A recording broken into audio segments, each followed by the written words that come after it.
Hello everyone, welcome back to another video here on my YouTube channel today, and in this video we're going to be talking about everything that happened last night on Friday Night Smackdown. So without further ado, let's get into it. So the show started off with Bianca Belair. She got a Rocky Top welcome in Knoxville. The crowd was singing, it was really cool.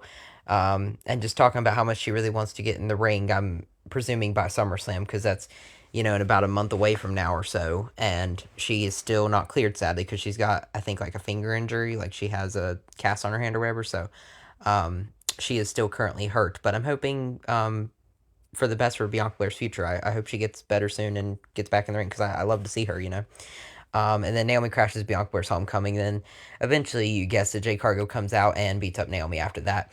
And then we kick off the night with the first of the two Money in the Bank qualifying matches that we have here tonight. A triple threat between Naomi, Nia Jax, and of course Jade Cargill for the fifth spot in the Women's Money in the Bank ladder match. And of course, as you probably guessed, who's like a favorite to win the whole thing, to be honest, Naomi ends up picking up the win. So now Naomi joins the lineup of Roxanne Perez, Rhea Ripley, Julia, and Alexa Bliss. I almost forgot the other name.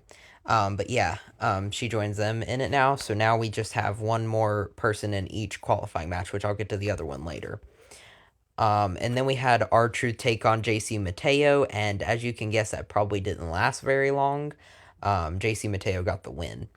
And then we had the Street Profits come out and address the tag team division, and then one after another, tag teams just started coming out. And then after a certain amount of time, the YS6 come out and destroy everyone in their path. And then we had a really cool tag team match, which saw the debut of NXT star Javon Evans, along with Rey Fenix as his tag partner, taking on the team of Los Garza. And Los Garza won because Ethan Page happened to be at ringside and costed Rey Fenix and Javon Evans the win. If you guys didn't know, there's a Fatal 4-Way match for the NXT North American Championship, which involves Ethan Page, Rey Fenix, and Javon Evans, along with this guy from AAA named Laredo Kid.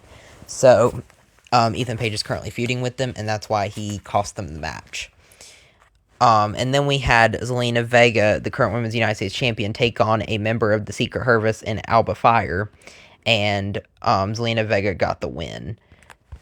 And then we had Damian Priest come out to the ring and addressed everything that happened as Cyrus Management with Drew McIntyre, and he called out Jacob Fatu to possibly fight him for that United States Championship, which I think would be a really interesting match because we kind of got a little taste of it at Backlash, but just not all of it exactly. And then we had Andrade, Carmel Hayes, and Jacob Fatu, who we just mentioned, in the other triple threat qualifying match for the Men's Money in the Bank ladder match. And very surprisingly, Andrade got the win.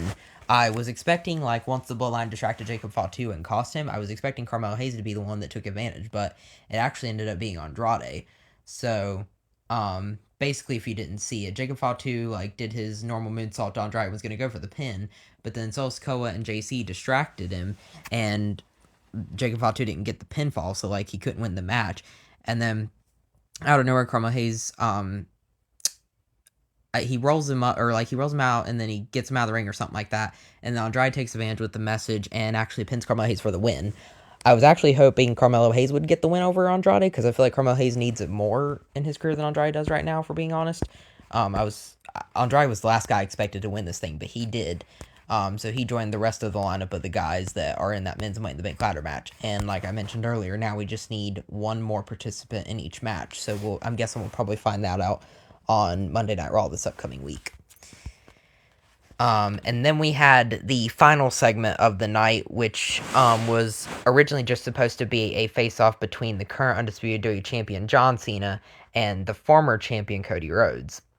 But then Cody Rhodes actually called out Jey Uso to the ring, and so Jey Uso came out, and then John Cena ended up calling out Logan Paul to basically set up their tag team match that they got going on at Money in the Bank in a week or so.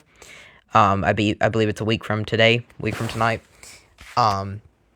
And so all four of them were in the ring at one point, and then they basically just have a war words with each other. They're talking crap to each other, and then they eventually get into a little bit of a brawl to end the night off. And that is how Friday Night SmackDown ends. I will probably make a Raw review next week along with NXT SmackDown talking about those things. I will also talk about everything that goes down at Worlds Collide and Money in the Bank exactly a week from today as I'm recording this video. But that's going to do it for today, guys. I love you all. I hope you take care of yourselves, and peace out.